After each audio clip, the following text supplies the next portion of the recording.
silly is that? Pulls off three-pointer. Bang! Bang! It's good! Wins the game at the buzzer.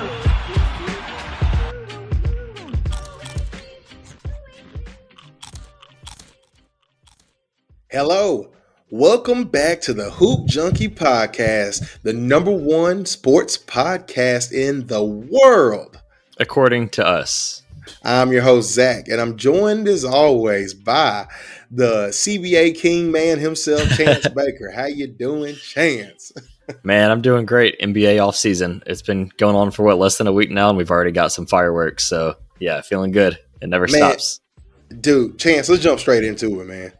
What the hell is going on? So, to our listeners out there, in case you live under a rock, let me go ahead and wrap it up for you guys. So, Bradley Beal was traded from the Washington Wizards to the Phoenix Suns in a trade package that included Landry Shamet and Chris Paul going to the Wizards and Bradley Beal going out to the Suns.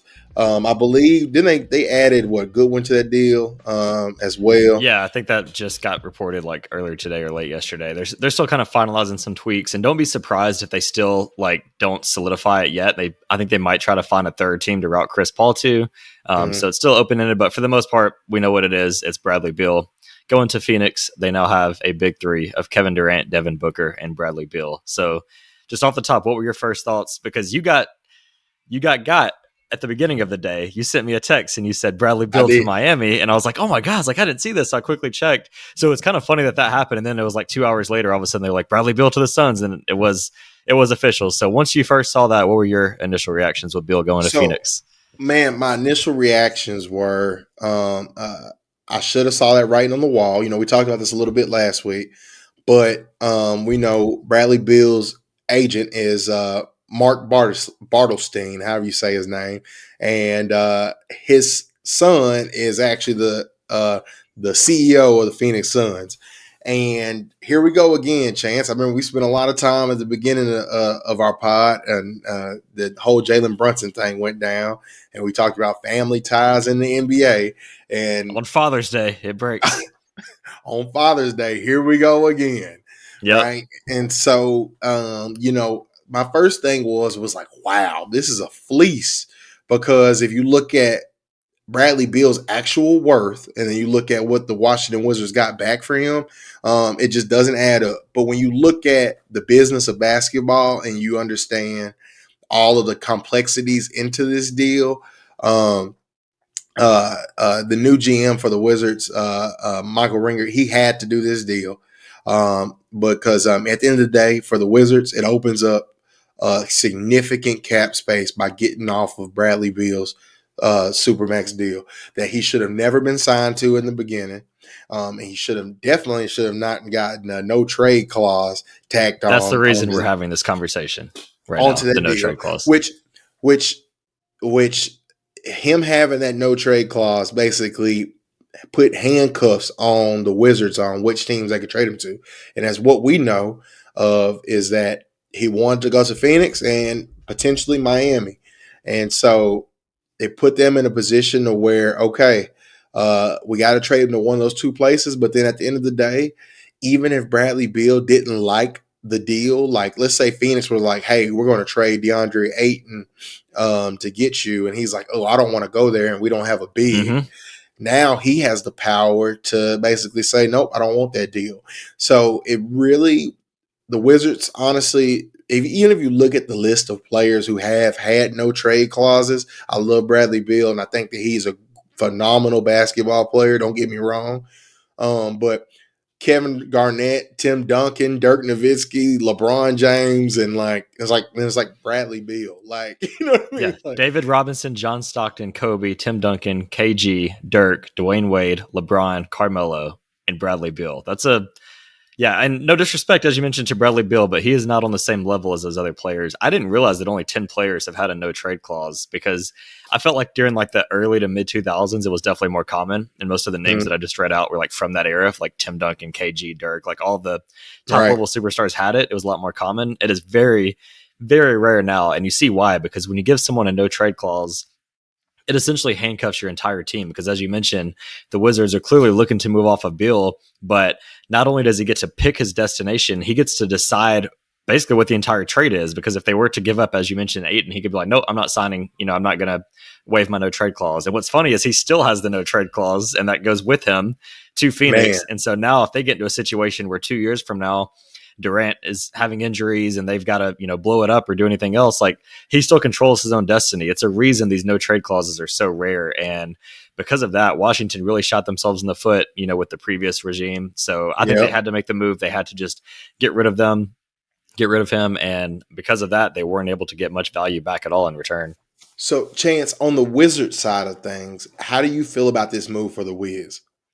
I like it. I mean, obviously they didn't get a lot back. There's a chance they could have maybe gotten more from Miami. Miami has a little bit of draft capital. They could have got maybe a Tyler Hero, but again, Bradley Beal had the final say. He's basically the kingmaker, just laying out the cards of where he's going to go.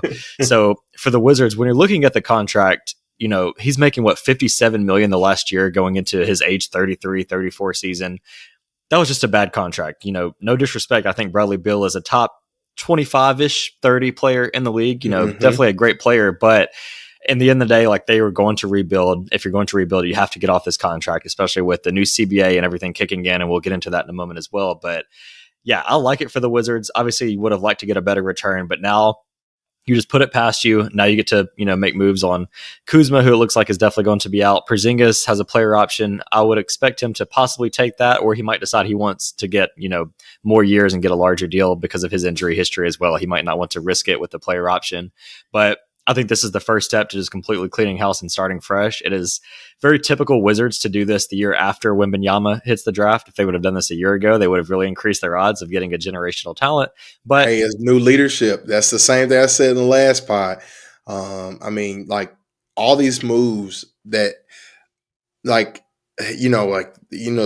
new GM, Michael Ringer, him coming into this situation, I'm telling you, like, it is he is having to deal with years of neglect from the Washington Wizards fan base. I listened to Locked On Wizards pod the other day because I just want to hear what they had to say, and he was like, "Man, I don't know a better way to sugarcoat this, but we have been a laughing stock in the league for just how we handle everything, and like we're a joke."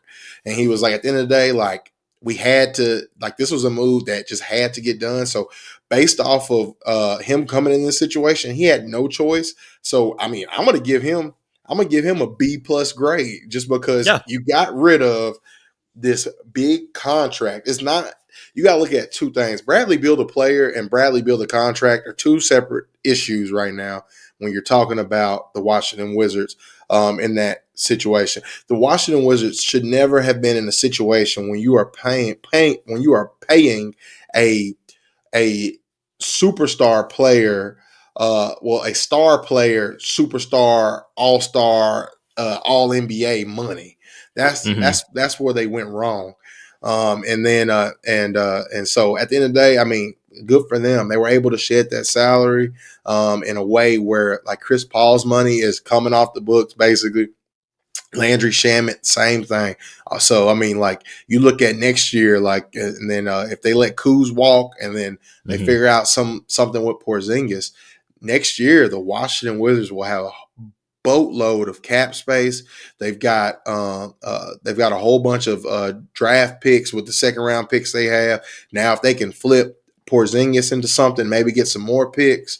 Right now, if they just keep cleaning house, they can use that cap space in the future to maybe take on some more bad contracts like OKC did, and then get some draft capital. So at the end of the day, the Wizards did exactly what they need to do. I have zero issue from the Wizards standpoint, but Chance, what the hell are the Phoenix Suns doing? Like, I was curious your take on this because I when I first saw it, and even after, a day to kind of like reflect on things, I don't love it for Phoenix at all. And I was curious if you would have the same mindset. I'll give you the reasons that I don't, but starting with, you're adding a third player that kind of plays the same play style as Booker and Durant. We've never really seen Beal play and excel like in and off the ball. Obviously, he had the couple years with John Wall and they, made the playoffs and they were decent, but Beal, it's been a while since he's been a third option like this. So I'm curious, like he had his 30-point per game seasons where he looked amazing, but the last couple of years he hasn't looked to that level. He's 29. He actually is kind of a sleeper as far as a guy that has missed a lot of time the past couple of years as well. Part of that is because the Wizards have been tanking for basically the last 4 years. It seems like it hasn't really been that long, but he also has missed a lot of games for injury. Now he's about to go over the 30 age mark. KD has already had a huge injury history. Booker himself has had some injuries in the past. And so when you're relying on three guys, basically paying your entire payroll into these three guys, and you'll have to surround them with vet minimums. We'll see what they do with Ayton. My guess is they would end up trading him off and trying to consolidate the roster that way. But when you rely I on would three hope guys, so, but you heard Woj today say that he thinks Aiton's going to be there this year. yeah, I mean, the big thing with Ayton was Monty Williams, and now that you got Frank Vogel coming in, maybe he'll be able to have a better relationship than what Monty Williams had over there. But Well, and a chance it wasn't just Monty. It was he was not feeling engaged by the amount of touches he had, and so that's why all his defense was falling off, his rebounding was falling off. He wasn't engaged because he felt like he wasn't a part of the offense. Well, So I'm sure adding another high usage player in Bradley Beal is going to really, really help that. So definitely curious my to see. point exactly. Yeah. Yeah. And with the new CBA, they're going to be so limited. They basically are saying, screw the new CBA. We're going to go to that second apron and we'll, discuss what that means. But I think that they're just basically going all in. And I get it. Like you went all in for KD. So at that point, you're pot committed. You're going to be paying the luxury tax regardless. And so at that point, you're like, well, we might as well take advantage of getting Bradley Beal for essentially nothing. You didn't have to really give up a ton. They were moving off of Chris Paul one way or another, and they gave up a bunch of second round picks, which, I don't think they really care about that when you're in win now mode. So I get why you have to do it. But when I look at these contracts, and essentially if they don't win the title in the next year or two, all of this is for nothing. And I still don't think they're as good as Denver at this point, even with this, because it's going to be so hard to build around those 3 or 4 guys. So I don't love it for Phoenix. I don't know if I love the fit, and I just don't trust all 3 of these guys to be healthy and be able to play enough games together. It kind of reminds me of the Brooklyn situation where you have KD, you have James Harden and Kyrie, and on paper it sounds great, but how often do you actually get all 3 of them on the court? And if you're missing 1 or 2 of them and you're surrounded by vet minimum guys that all of a sudden have to play 30 minutes a game because your top guy's hurt, then that's when you find yourself in trouble. You know what this reminds me of? It not the new iteration of the Brooklyn Nets. This reminds me of when Prokhorov, that old Russian oligarch, took over the Brooklyn Nets, hired Jay-Z, or the New Jersey Nets, hired Jay-Z, moved the franchise to Brooklyn, and then they brought in the big ticket, brought in Jason Terry, Paul Pierce, Joe Johnson. Basically traded every asset for the next 10 years, and we saw how that went. And you know what? You know what team it built? The Boston Celtics, which are a perennial contender in today's NBA. And I think, Chance, that the Washington Wizards are basically setting themselves up to be a team like that. And and the Brooklyn Nets are actually going to benefit from this too, because if these things don't work out now, what's going to happen is all those draft picks that they traded for Kevin Durant, all of those draft picks are going to be money. The Suns don't have control over their draft picks for the next decade, Chance. Yep. Isn't that this ridiculous? could really backfire because these guys, KD and Beal are both, they have an injury history. We don't know how good they're going to be in 3 years. And once those picks start kicking in, this could be one of those things where you look back and you're like, if they don't win a title, all of this is really going to blow up. And a lot of this is just the new owner coming in, making big splashes, showing that he's not afraid to spend his money and go into the luxury tax and make big moves and get superstars. And I get that. You got to poke your chest out when you take over a team, but it's very high risk. But I do think going for KD was the high risk play. I think at this point they're already committed, so they're going for Beal. But if this doesn't work out, Phoenix Suns are going to be living some very miserable lives here in a few years. Dude, so if you look at it, over the last 2 seasons, the percentage of games played for Bradley Beal was 55% of games. He missed 74 games total in that stretch. Kevin Durant, 63% of games played. He missed 60 games in that total. And Devin Booker, which is better, but still not great for your superstar, 74% of games played. So between all of them, you look at all these missed games, you look at like these guys are missing 47, 55, 35, 50 games. They're playing 47 games, 50 games, 53 games a season. Like, that is not what you want out of your team, especially, Chance, when last year when the Suns got put out the playoffs, what were the two things everybody said the Suns needed? They needed Chris Paul, who was not able to play, and they also just needed more continuity with each other. Like Durant had only played a few games with them going into the playoffs, and that's going to happen again. That. I think they needed defense and depth. So like the issue with that team is that they just didn't really have like a true NBA roster from head to toe. Well, we should looking at like competitors, right. Like all of the Nuggets. You look at the Celtics. You look at even the Heat. You look at how many guys they can throw at you to make it through a playoff series, and the Suns just didn't have that. And going into this, now you have really hamstrung your team, because now you've got three guys that are making like 160 million off of your cap, when the cap is like 103. Just those three guys, you're already over the cap. Oh yeah. And then you got DeAndre Ayton on top of that. So now the rest of your roster has to be filled out with nothing but minimum guys. So so to that point, Chance, I think it's a no-brainer. You trade DeAndre Ayton, but how do you feel about DeAndre Ayton moving forward with the Suns? Yeah, if it were me, I would likely try to flip him too. I mean, you could always go into the season and see how things go, and then if you get to the deadline and it just doesn't look like a fit, maybe you can trade him then. But at that point, what does his value look like if he has a couple months of mediocre basketball? So I do not see Ayton with the Suns long term. If I had to bet, I'd say he doesn't even start opening night for the Suns. I think he'll end up getting shipped off somewhere else, just because you have to get more guys that can play basketball. Like, you can't rely on just these four guys and a bunch of vet minimums. They don't even have second round picks anymore. So like, there's literally going to be no way to build around these guys. I would anticipate Ayton getting shipped off, but I wouldn't be surprised if they're just like, whatever, we're going to spend $200 million on these four guys, and people will want to sign for cheap to go play with these guys and see what happens. What are they going to do at point guard? You could play Devin Booker at point guard, but I don't think that's something you want to do for 82 games. I think they would benefit from having like a Patrick Beverley type guy that can guard ones and maybe initiate a little bit of offense. But I wouldn't want Booker. He's shown that he can do it, but I wouldn't want him to have to sacrifice and basically become the lead playmaker. I think they also need another playmaker to take that Chris Paul void too. Yeah, I mean, they definitely do. I mean, you just double team Devin Booker, bringing the ball up the court, and then maybe you might make some action happen. But, but yeah, they got to answer point guard, and then I'm assuming if you flip Ayton, you got to go get a big. And honestly, that's why like they're in a tough spot, because I don't necessarily know if there's a big on the market as of now that they can flip Ayton for that is going to be as serviceable as he is. Right. So man, they are in a tough spot overall. And then Chance, we haven't even hit on like from the CBA side on like what this new CBA is moving forward. Cause like Chance, like we talk about signing guys on minimums, but like, how these championship teams are made a lot of times are through the buyout market.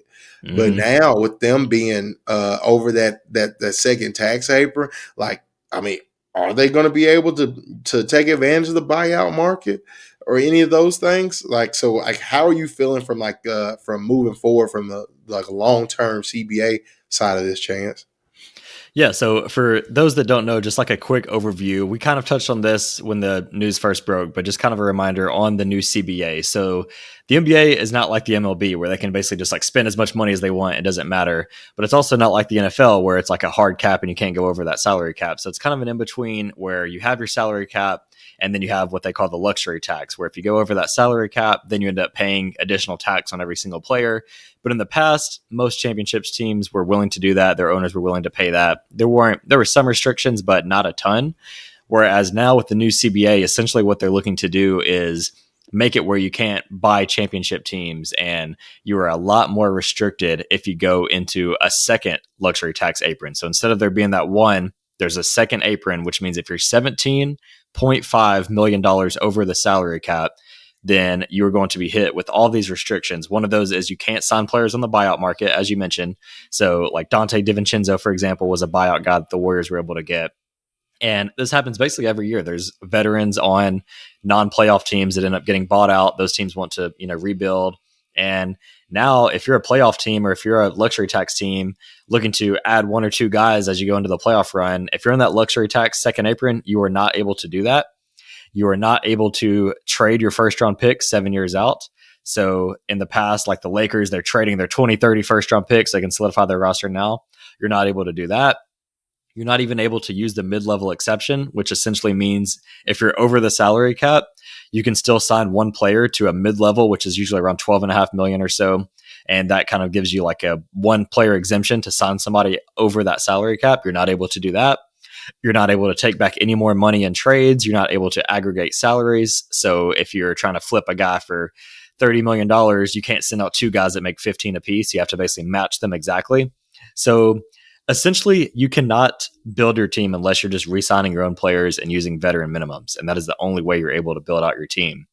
So for the Suns, moving forward, they're absolutely going to be in that second luxury tax apron. They're not going to be able to make any moves on the buyout market. They're not going to be able to use their mid-level exception. They're basically going to be limited to re-signing their own players, using the vet minimum. And then if they have any draft picks yet, even all their first and second seem like they're out the door. But that is really the only way that you can build your team up. And so when you're making moves like this, you're really going all in because you're going to be severely limited. And this is just the beginning. Once Beal's contract continues to go up, Durant, Booker's contracts can continue to go up, they're going to be even further above that luxury tax apron. So it'll be really, really hard to build a team this way. Clippers, Warriors, or some other teams that'll be facing these same challenges. The Heat will have some decisions to make. They're right now about $4 million below, and that's with Gabe Vincent, some other guys coming up. Yeah. So it's going to be a really interesting offseason to see how teams manage this. And the Suns were the first team to be like, whatever, we don't care. We're going to go into the luxury tax, and we're just going to ride with these big three or possibly big four guys, depending on what happens with Ayton. And Chance, and here's something else that somebody told me. I was having an argument with somebody. And they said, well, look, if things don't work out, they can always just trade all of these guys and get some other assets back. Okay. Yeah, they can do that, right? Kevin Durant, let's talk about this. What does Kevin Durant's trade value look like in 3 more years? Yeah, he's basically not going to have one. He's going to be, 36, 37? Yeah, exactly. 36, 37, injury prone at that point. You're not going to get the same assets back for him as what he was in his prime and what you gave up to get him. Okay. Yep. Bradley Beal. he still has the no trade clause. So, yeah. So you're going to be in the same predicament. You're not getting anything back for Bradley Beal if you got to trade him. So you're basically keeping him. And then Devin Booker, yeah, you can get some assets back for Devin Booker. He's young. He's still there. But all of the assets you have given up to create this team are going to be far and few between. So you trade Kevin Durant, you get maybe a couple draft picks, but then you trade Devin Booker, and then you're stuck with Bradley Beal, and now you've got to go and figure a way to build a roster around him, and you don't have any draft assets, and so like even if you tank, you won't even reap the benefits of tanking because you don't even own your own picks. So, like, dude, I wouldn't have done this deal. At the end of the day, I get it. Like, this is what they call that new owner syndrome. Every time these new owners come in, they want to make these big splashes and all these big deals. But man, this might be a new owner syndrome to the extreme because Chance, I said like the next decade. Let me break this down for our listeners out there. This is who owns the Suns picks all the way up to 2029. So 2023, the Nets own it. 2024, the Wizards have a right to a swap.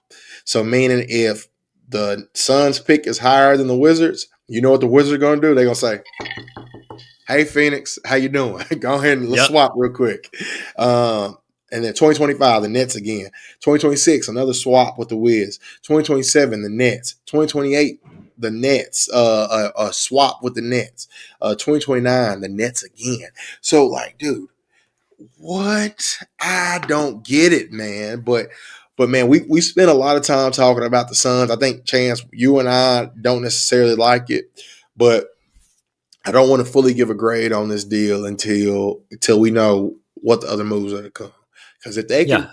if they can find a way to take advantage of Aiton's contract and split him up to 3 decent role players, and then maybe go sign 1 or 2 guys on some vet minimums, this roster can somewhat come back together. But all that remains to be seen. Do I have faith in any of that happening? Not really, but I mean, we just kind of got to see. But Chance, now, so the other moving pieces in this, Chris Paul, what do you think happens with him now?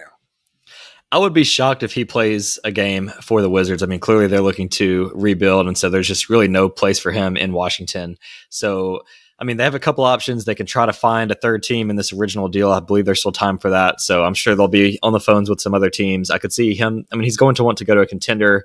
I've heard the Clippers as a possible suit, go back to LA, where he had his run before, let him play with Paul George and Kawhi. But at the end of the day, like, I don't love that. It's all 3 guys that, like, we talked about Beal, Durant, and Booker being healthy for a playoff run. I can't imagine Chris Paul, Paul George, and Kawhi all being healthy for a playoff run.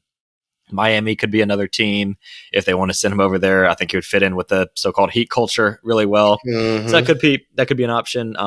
I definitely think, they could buy him out and essentially stretch out his contract. So the way that works is they only have to, so he's owed a little over 20 million, but they could stretch that out to where they only have to take 3 million per year off of that from their number. So that could be an option where they could just flip him again. But I would be shocked if he plays a single minute for Washington. I expect him to end up on some sort of contender, but at the end of the day, like, Chris Paul just can't be trusted to be healthy down the stretch. And so I'd almost want to send him somewhere where he can play 20 to 25 minutes a night at the most, and just try to basically load manage him all the way to the playoffs. And if you can get him healthy for a playoff run with his experience, he could be a difference maker. But at this point, how many years in a row have we seen him not be able to cross the finish line? You know what teams I wouldn't be surprised? Obviously, the 2 LA teams. The Lakers, they need a point guard, because we saw what happened with D'Angelo Russell in the playoffs. And then from the Clippers standpoint, if they could actually have a true playmaking point guard, even if they could bring Russell, I see there's a world in which Russell Westbrook comes back, and they also do have Chris Paul. I do see a world in which they could coexist and manning that backcourt. But then, Chance, you know who I think needs to make a call to Mr. Christopher Paul? Who's that? I think your Memphis Grizzlies need to make a call to Chris Paul. You think so? Yeah, because you got Ja Morant out for 25 games. And if you could have Chris Paul in for, and it's already, like, everybody's already saying that Tyus is out. Everybody's pretty much writing him off. I could definitely see Chris Paul holding the fort down for 25 games, and then after that, Ja comes back. Chris Paul moves to the bench, and he serves as a mentor for Ja Morant, which is obviously much needed. Yeah. Yeah. I don't hate it. I think if Chris Paul were willing to take on that sort of role, but at the end of the day, like, is he going to be okay with essentially not playing more than 12 to 15 minutes a game in the playoffs? Because if fully healthy, he's not really going to see the court very often. So curious to see, how accepting he would be of that role. But when you talk about someone that could come in and get Ja's act together, Chris Paul is on a short list of guys that I actually think could do it. So, that'd be an interesting one for sure. And as you mentioned, Tyus Jones is, the one that looks most likely to be shipped out from the Grizzlies standpoint, even with the Ja news, just because we can manage without Tyus for a while. Like, Desmond Bane has improved his playmaking every single year since he's been in the league. So if you add another guy like Chris Paul that could hold it down, I could see a world where Tyus is on his way out. They've got to just get more guys that can score. And as much as we all love Tyus, it just hasn't really worked out in the playoffs. So I could see that being a situation. It's an interesting idea. I definitely don't hate it.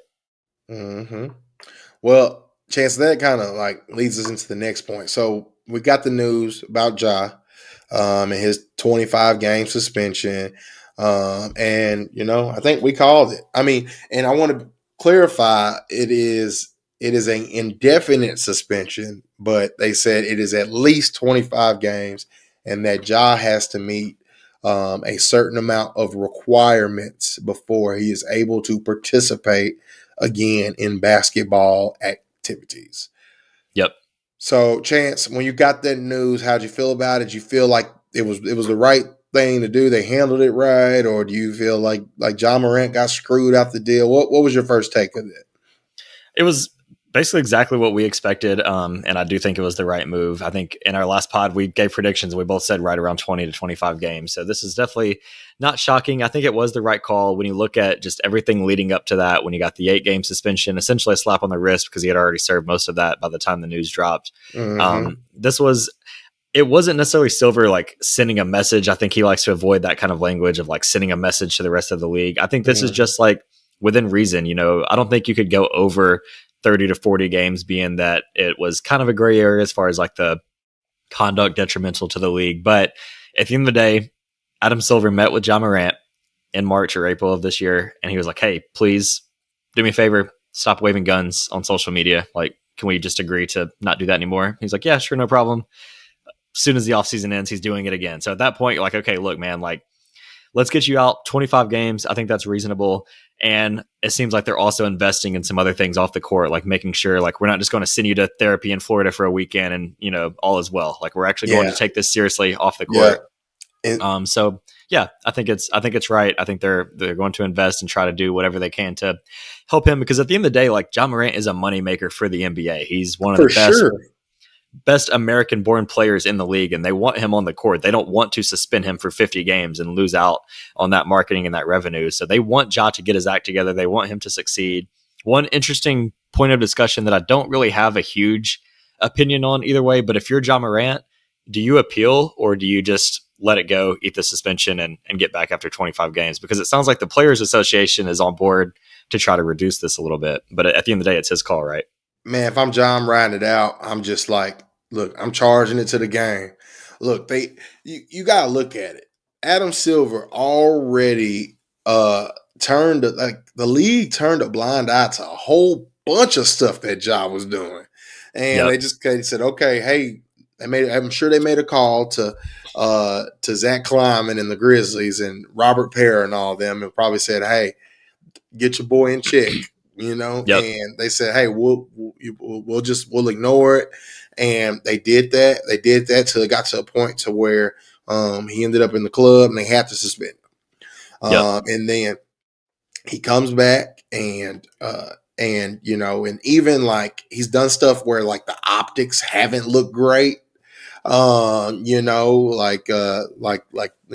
some of these parties and doing stuff that's just isn't necessarily conducive to your case when you're trying to fight a case.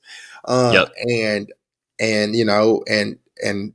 he has not really shown remorse or shown like he felt like any of these were issues. And so I don't think many people watched that Jalen Rose interview when it all went down and was like, this guy really seems like he's learned. It seemed like he was just kind of reading off a teleprompter. And, personally, like I wasn't really bought into that. I don't know many people that watched that and were like, it seems like he's really, but I will say like over time, once we got to the post, season media availability, their exit interviews, he did seem like he was like, hey, look, I don't want to be in the spotlight anymore. I want to put all this behind us. And he genuinely, and I think that's what was so shocking about it happening again, is like over time, he really did seem like he was embarrassed and he learned from it. And he was going to have a nice quiet off season. And that's what was so disappointing about it happening again. And another reason why Josh shouldn't say anything either is because, dude, we've all seen the clip of you lighting the damn candle with the gun because it was a lighter, quote unquote. Here's the thing, bro. You don't have any credibility anymore because of the instances you put yourself in. And if it was a lighter, let me tell you something. That was the dumbest thing ever. Because even outside of the NBA world, like, any person that is a gun owner will tell you, don't carry a gun around unless you are prepared to use it, because you instantly label yourself as a threat to whoever. And for you to be walking around with a little pew pew Charizard lighter, that ain't gonna do it, bruh.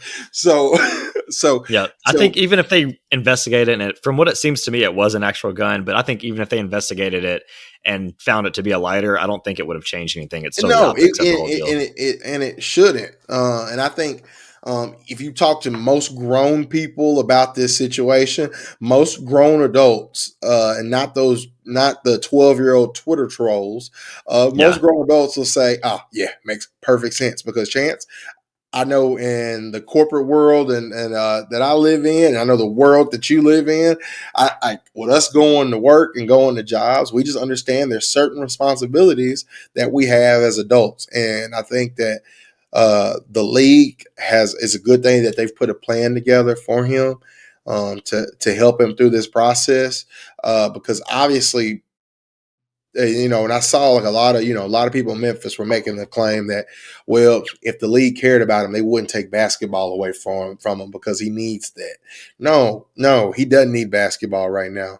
Like that's Yeah. the issue with what happened last time was that, okay, we sent him away to Florida, on a beach to drink Coronas and Casamigos all week, and then flew him back, and he didn't learn anything. No, Yep. he needs to seriously take time and invest in himself first.